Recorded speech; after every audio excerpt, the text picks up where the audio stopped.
Hi, my name is Raleigh Wilkins. I'm the founder of Sales Platoon and also former U.S. Marine. And if you're looking at hiring U.S. military, one of the jobs that I have in our organization is to make sure that you're not only military friendly, but that you're military ready. And there's a big difference between the two. The physical distance that separates our bases from the U.S. population can only be a matter of a few feet.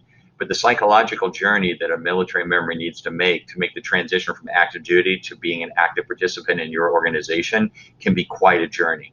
And so the reason for that, and what I'm going to walk through in this very short video, is there's three things that separate our U.S. military from our civilian counterparts.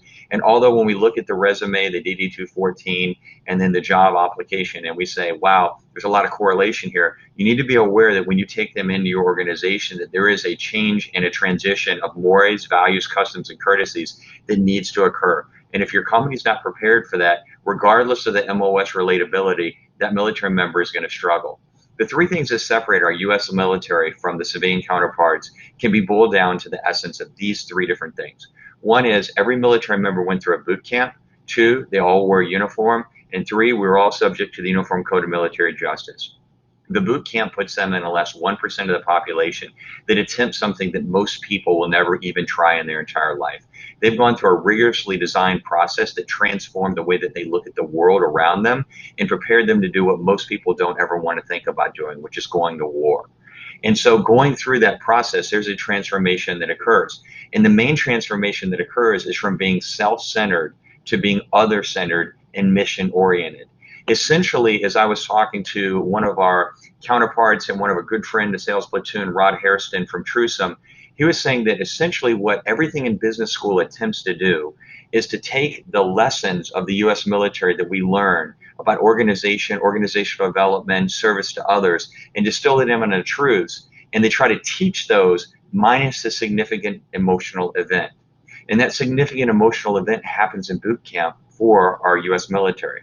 And so they graduate from this boot camp and they've been set aside. Like when I went to Marine Corps boot camp, the first thing they dropped was individualization and the use of the word I. So that by the time I left, I was a U.S. Marine and my core ethos was the mission at hand, followed closely by anyone that I was responsible for to make sure they get home. And then there was me. And so putting myself last is one of the things that was attractive to employers, but it's really challenging when you have somebody that lives their ethos that way that doesn't know how to guide and navigate when they go out into the civilian world. And as Rod says so well, they have to pick up the mantle of self-worth again and learn to wear it in a way that's effective and efficient. The second thing is we all wear uniform. In the civilian world, we don't wear uniforms. You can wear pretty much whatever you want within some mores and constraints and customs. But in the military world, everybody wore military. And one of the reasons for that was I can look at your rank insignia, know how to address you in one of the world's last caste systems. I know where you've been by looking at your ribbon bars to see, what your personal awards were, maybe where you've been deployed. I also can see how long you've been in and maybe your job code.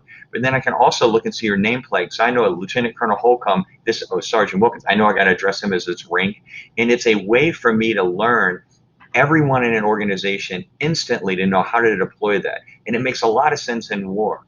But it's going to be really challenging when you go in the civilian world and everybody's wearing a purple collared shirt or whatever they're wearing. I don't know who you are and what role you're in. I don't know how to navigate that.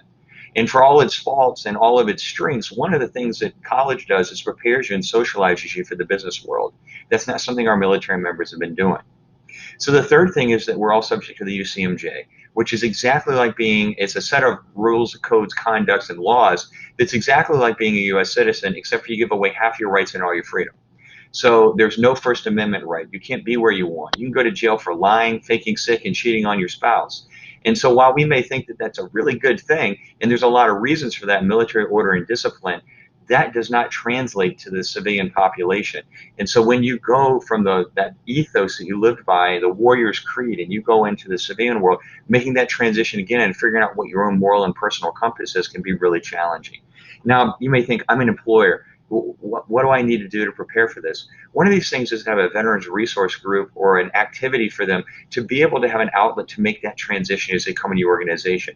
All three of those things prepared them to be respectful, disciplined, hold themselves to higher standards, integrity, all the things that you're going to want from your employees. And yet you need to have that wrench in place so that when they show up day one, there is a path for them to be onboarded. There is HR availability for them, and that they do have other veterans, whether in the organization or resource groups for them to go to talk through that transition. Because all the benefits are yours when you want to hire a military veteran, and we are driven, disciplined people. And most of us don't want to hand out, we want to hand up. And so give that hand, extend the hand and hire a veteran, bring them into your organization, but make sure that you're prepared for that transition. And I'm shooting a similar video for our U.S. military because they also need to be prepared for that transition. So these are just some of the thoughts as I go through, and I've gotten to have hundreds of conversations with veterans over the last couple of years and with organizations that want to hire them. And it's one of the soft skills piece that we need to make sure we put in place and that we do for your organization at Sales Platoon before we even put a candidate with you. Because it's important that you understand that I'm taking them through a 14-week process, sometimes up to a 1-year apprenticeship, to prepare them for the rigors of business. And it's not just about teaching them the skill set. It's about how do I navigate the streets of Chicago with a map of Paris.